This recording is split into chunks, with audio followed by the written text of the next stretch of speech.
Police के अधिकारीगण, सभी पुलिस के जवान, आए हुए सभी अतिथिगण और हमारे सभी मीडिया के बंधु, मैं सबसे पहले तो आज के इस दिवस पर, जिसमें हम उन अधिकारियों का, पुलिसकर्मियों का, जवानों का स्मरण कर रहे हैं जिन्होंने अपने प्राणों का सर्वोच्च बलिदान देकर अपने कर्तव्यों का निर्वहन किया है। इस अवसर पर यह दिन हम उन्हीं को समर्पित करते हैं जिन्होंने देश की सुरक्षा के लिए अपना सर्वोच्च बलिदान दिया। और आज के इस अवसर पर मैं संपूर्ण भारत के उन सभी वीर पुलिसकर्मियों, अर्धसैनिक बलों के बलिदानियों को भी अपनी श्रद्धांजलि अर्पित करता हूं, जिन्होंने अपने कर्तव्यों का पालन करते हुए राष्ट्र की रक्षा के लिए अपने प्राणों का न्यौछावर किया। मैं सभी वीर बलिदानियों के परिवारजनों और वीरांगनाओं को भी श्रद्धापूर्वक नमन करता हूं, जिन्होंने अपने परिजनों को देश की सेवा में अर्पित कर दिया। उनका अतुलनीय त्याग और समर्पण हमेशा हमारे स्मरण में रहेगा और इस स्मृति दिवस का विशेष रूप से प्रायोजन भी यही है कि आने वाली पीढ़ियां भी उनका स्मरण करें। साथियों, देश की आंतरिक सुरक्षा और कानून व्यवस्था बनाए रखने का उत्तरदायित्व राज्य के पुलिस बलों और अर्धसैनिक बलों के जवानों पर होता है और अपने इसी उत्तरदायित्व को पूर्ण निष्ठा के साथ निभाते हुए कई पुलिस कर्मियों को अपने जीवन की आहुति भी देनी पड़ती है। और अभी पुलिस महानिदेशक जी ने बहुत विस्तार में बताया कि पूरे देश के अंदर 216 अर्धसैनिक बलों और विभिन्न राज्यों के पुलिसकर्मियों ने अपना सर्वोच्च बलिदान दिया और उत्तराखंड पुलिस के भी उसमें 4 वीर सपूत थे। ये सभी वीर बलिदानी हमारी राष्ट्रीय सुरक्षा की बुनियाद हैं। उनका बलिदान हम सभी के लिए एक प्रेरणा का स्रोत रहेगा। ऐसे वीर जवानों की वीरता का स्मरण करते हुए आदरणीय प्रधानमंत्री श्री नरेंद्र मोदी जी द्वारा देश में राष्ट्रीय पुलिस स्मारक की स्थापना की गई है, जो हमारे पुलिस बल के अद्वितीय समर्पण और बलिदान का जीवन प्रतीक है। राष्ट्रीय पुलिस स्मारक आने वाली पीढ़ियों को न केवल हमारे जवानों की वीरता और साहस की गाथाओं से परिचित कराएगा, बल्कि उन्हें कर्तव्य निष्ठा और राष्ट्र सेवा के प्रति प्रेरित करने का एक सशक्त माध्यम भी बनेगा। पुलिस स्मृति दिवस का दिन न केवल हमारे वीर जवानों को श्रद्धांजलि अर्पित करने का अवसर है, बल्कि आज का दिन हमें यह भी स्मरण कराता है कि हमारा पुलिस बल अपनी कर्तव्य निष्ठा, साहस और अद्वितीय समर्पण के साथ प्रतिदिन अपने दायित्वों का निर्वहन करता है। पिछले कुछ वर्षों में हमारी पुलिस ने अनेक चुनौतियों का सामना किया है, चाहे वो आतंकवाद के रूप में हो या देश के विभिन्न क्षेत्रों में नक्सलवाद हो या प्राकृतिक आपदाएं हो या फिर कानून व्यवस्था से जुटी जटिल परिस्थितियां हों। हर परिस्थिति में हमारी पुलिस ने अदम्य साहस और वीरता, विवेक का अभूतपूर्व परिचय दिया है। साथियों, हमारे राज्य की अंतर्राष्ट्रीय 2 सीमाएं नेपाल और चीन से मिलती हैं, वहीं अंतर्राज्यीय हिमालय और उत्तर प्रदेश से भी जुड़ी हुई है।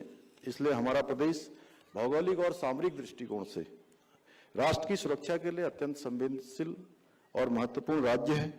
ऐसे में हमारे राज्य में शांति और सुरक्षा को बनाए रखने में हमारे पुलिस कर्मियों की भूमिका और भी महत्वपूर्ण हो जाती है। मेरा मानना है कि किसी भी राज्य की पुलिस व्यवस्था उस राज्य की सुरक्षा और समृद्धि का एक अभिन्न स्तंभ है। हमारे राज्य की पुलिस भी सेवा की भावना के अनुरूप कार्य करते हुए शांति, कानून व्यवस्था बनाए रखने के लिए अनेक चुनौतियों को, जैसे नशा, साइबर क्राइम, महिला अपराध, यातायात व्यवस्था, चारधाम यात्रा, भूस्खलन, कांवड़ यात्रा आदि का प्रबंधन करती है। इस वर्ष भी जैसा अभी बताया गया 4 करोड़ और 40 लाख से अधिक श्रद्धालुओं का आगमन हमारे चारों धामों में हुआ है।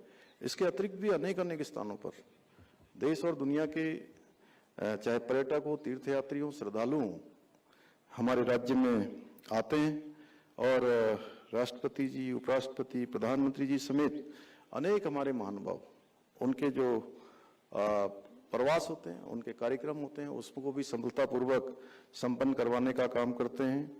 अभी वैश्विक शिखर सम्मेलन हो चाक, उसमें भी पुलिस ने अपना योगदान दिया और भी अनेक अवसरों पर पुलिस हर एक उस अवसर पर जहां उसकी जरूरत होती है वहां पर पहुंचती है।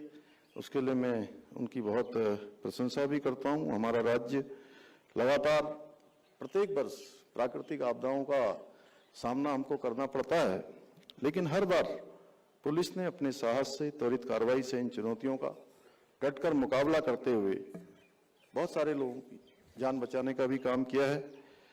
आज के आधुनिक युग में जब हम सब देख रहे हैं कि जिस प्रकार से ज्ञान विज्ञान तेजी से आज नई नई टेक्नोलॉजियां आ रही हैं, तो अपराध का स्वरूप भी बदल रहा है। ऐसे में पुलिस की भूमिका और महत्वपूर्ण और चुनौतीपूर्ण दोनों ही हो जाती है।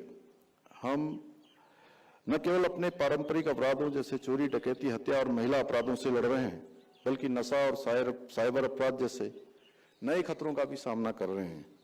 हमें इन चुनौतियों का सामना करने के लिए भी एक ठोस योजना बनानी होगी।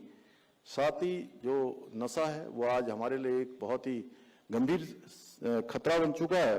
यह न केवल हमारी युवा पीढ़ी को प्रभावित कर रहा है, बल्कि इसके दुष्परिणामों को हमारे परिवार और समाज को भी सहना पड़ता है। इस समस्या से निपटने के लिए सरकार ने राज्य पुलिस की एक त्रिस्तरीय एंटी नार्कोटिक फोर्स का गठन भी किया है। इसके माध्यम से हमने ये संकल्प लिया है कि 2025 तक हम देवभूमि को ड्रग्स फ्री देवभूमि के रूप में स्थापित करेंगे और इस नशे को जड़ से उखाड़ फेंकेंगे। मुझे बताया गया कि हमारी फोर्स ने अभी 1100 से अधिक नशे के सौदागरों के खिलाफ कार्रवाई की है, जिसमें लगभग 23 करोड़ रुपए के नारकोटिक पदार्थ भी बरामद किए गए हैं। आज के डिजिटल युग में जब हर व्यक्ति इंटरनेट का उपयोग कर रहा है, साइबर अपराध एक तेजी से बढ़ता हुआ खतरा बन चुका है। हमारी पुलिस को इस दिशा में भी सजग रहना होगा, क्योंकि साइबर अपराधों का स्वरूप दिन प्रतिदिन बदल रहा है। हमें अब साइबर अपराधियों से मुकाबला करने के लिए एक कदम आगे रहना होगा। इसके लिए हमारी पुलिस को भी तकनीकी रूप से दक्ष होना आवश्यक होगा। हमें इस पर अंकुश लगाने के लिए अन्य राज्यों व केंद्रीय गृह मंत्रालय के साथ साथ साइबर एक्सपर्ट के साथ मिलकर काम करना होगा। ये हमारे लिए अभी समय की बहुत बड़ी चुनौतियां हैं। इसके साथ ही हमारी मातृशक्ति का उत्तराखंड गठन राज्य के निर्माण में विशेष योगदान रहा है। मुझे खुशी है कि उन्हें सुरक्षित माहौल प्रदान करने के लिए प्रदेश के प्रत्येक थानों में महिला डेस्क हेल्प के अंतर्गत QRT का गठन किया गया है। साथ ही मुझे यह भी बताया गया है कि पुलिस द्वारा बच्चों और महिलाओं के खिलाफ हुए अपराधों में 95% से अधिक मामलों का सफलतापूर्वक खुलासा करते हुए 50% से अधिक अभियुक्तों के खिलाफ सख्त कार्रवाई की है। इसके लिए उत्तराखंड पुलिस निश्चित रूप से प्रशंसा की पात्र है। साथियों, हमारी सरकार राज्य की पुलिस व्यवस्था को और अधिक सक्षम और संसाधन युक्त बनाने के लिए निरंतर कार्य कर रही है। हमने पुलिस कर्मियों के लिए आधुनिक उपकरणों की व्यवस्था की है और उनकी सुरक्षा के लिए भी कई कदम उठाए हैं। पुलिस के जवानों के परिवार के कल्याण के लिए भी कई योजनाएं प्रारंभ की गई हैं, ताकि हमारे पुलिसकर्मी अपने कर्तव्यों का पालन बिना किसी चिंता के कर सकें। हमारी सरकार द्वारा पुलिसकर्मियों के आवासीय स्तर को सुधारने के लिए 150 करोड़ रुपए से की अधिक से लागत से 380 आवासों का अभी तक निर्माण कार्य किया जा चुका है। साथ ही हमारी सरकार द्वारा पुलिस कर्मियों को कार्यकुशलता बढ़ाने के लिए वित्तीय वर्ष 2023 और 24 में 42 करोड़ की लागत से 5 पुलिस थानों, 2 पुलिस चौकियों, 2 फायर स्टेशनों और 3 पुलिस लाइनों के प्रशासनिक भवनों का निर्माण कार्य कराया जा रहा है। इसके अतिरिक्त हमने 2024-25 में वित्तीय वर्ष में 58 करोड़ रुपए की धनराशि का प्रावधान भी किया है, जिसका उपयोग विभिन्न अनावासीय भवनों के निर्माण के लिए किया जाएगा। पुलिस एक फर्स्ट रिस्पॉन्डर के रूप में 24 घंटे काम करती है और पुलिस के रिस्पांस टाइम को बेहतर बनाने में वाहनों की महत्वपूर्ण भूमिका होती है। इसी को ध्यान में रखते हुए पहली बार 1105 पुलिस वाहनों की खरीद की मंजूरी भी दी है, जिसके अंतर्गत 19 करोड़ रुपए की लागत से 223 वाहनों का क्रय अभी तक किया जा चुका है। हमने पीएससी और आईआरबी के जवानों के आवागमन को सुगम बनाने के लिए ट्रकों के स्थान पर 73 बसों का क्रय किया है। साथियों, हमारी सरकार द्वारा पुलिस कर्मियों के कल्याण के लिए पुलिस सैलरी पैकेज में भी 75 लाख से 1 करोड़ रुपए तक का दुर्घटना बीमा प्रदान किया जा रहा है, जिसके अंतर्गत अब तक 15 करोड़ से अधिक की राशि दिवंगत पुलिस कर्मियों के परिजनों को प्रदान की जा चुकी है। इतना ही नहीं, हम पुलिस कर्मियों के वेतन, भत्ते, चिकित्सा प्रतिपूर्ति और अवकाश से संबंधित सभी प्रक्रियाओं को ऑनलाइन कर दिया गया है, जिससे उन्हें सुविधाओं का लाभ समय पर और सुगमता से मिल सके। आपदा राहत कार्यों को और अधिक प्रभावी बनाने के लिए सरकार ने एसडीआरएफ की एक नई कंपनी की स्वीकृति भी प्रदान की है, जिसके तहत 162 नए पदों का सृजन किया गया है। साथ ही हमने जवानों और अधिकारियों की कमी को दूर करने के लिए 6 थानों और 21 पुलिस चौकियों के सुचारू संचालन हेतु 327 पदों की स्वीकृतियां प्रदान की हैं। इसके साथ ही पीपीएस के ढांचे में 11 नए पदों का भी सृजन किया गया है। इससे न केवल उत्तराखंड पुलिस परिवार का विस्तार होगा, बल्कि पुलिस कर्मियों को पदोन्नति के बेहतर अवसर भी मिलेंगे। राज्य के युवाओं के लिए रोजगार के नए अवसर भी सर्जित होंगे। इस दिशा में सरकार ने उप निरीक्षकों के 222 पदों पर भर्ती प्रक्रिया प्रारंभ की है।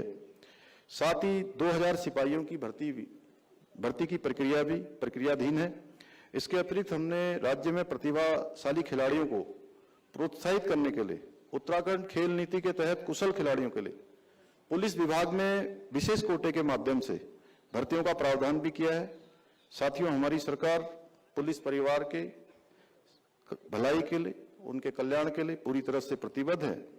इसी उद्देश्य को ध्यान में रखकर आज के इस अवसर पर पुलिस अधिकारियों, कर्मचारियों के कल्याण के लिए मैं जो कुछ काम आगामी समय में हम करने वाले हैं, उनको आपके समक्ष घोषणा के रूप में यहाँ पर रखना चाहता हूँ। पुलिस कर्मियों के आवासीय भवनों के निर्माण के लिए जो लंबे समय से मांग है, और पिछले वर्ष भी मैंने उसमें जो एक धनराशि की बात करी थी, उसकी काफ़ी धनराशि, 1/3 धनराशि अभी तक शासन से स्वीकृत भी हो चुकी है। आवासीय भवनों के निर्माण के लिए आगामी वित्तीय वर्ष में 100 करोड़ रुपए की राशि आवंटित की जाएगी। उत्तराखंड पुलिस विभाग में कार्यरत अधिकारियों और कर्मचारियों के पौष्टिक आहार भत्ते में 100 रुपए की वृद्धि की जाएगी। उत्तराखंड पुलिस विभाग में कार्यरत निरीक्षकों और सहायक उप निरीक्षकों की वर्दी भत्ते में भी 3500 रुपए की वृद्धि की जाएगी। 9000 फीट से अधिक ऊंचाई पर तैनात पुलिस और एसडीआरएफ कर्मियों के लिए उच्च तुंगता भत्ता 200 रुपए प्रतिदिन से बढ़ाकर 300 रुपए प्रतिदिन किया जाएगा। मैं इस अवसर पर अपने पुलिस के उच्चाधिकारियों से ये अपील करता हूं कि हमें पुलिस कर्मियों के लिए मानसिक स्वास्थ्य और तनाव प्रबंधन के जो कार्यक्रम हैं वह भी समय समय पर आयोजित करने चाहिए। कई बार पुलिस कर्मियों को कठिन परिस्थितियों में काम करना पड़ता है, उनका सामना करना पड़ता है, जिससे उनका मानसिक स्वास्थ्य प्रभावित होता है। इसलिए उन्हें सही संसाधन और समर्थन प्रदान करना, उनका प्रोत्साहन करना हम सभी का कर्तव्य है। अंत में मैं पुनः सभी हमारे बलिदान हुए पुलिस कर्मियों को, जवानों को विनम्र श्रद्धांजलि अर्पित करता हूं। आइए हम सब मिलकर उनके आदर्शों और सपनों को साकार करने का संकल्प लें और एक ऐसा समाज बनाएं जहां हर व्यक्ति सुरक्षित और खुशहाल जीवन जी सके।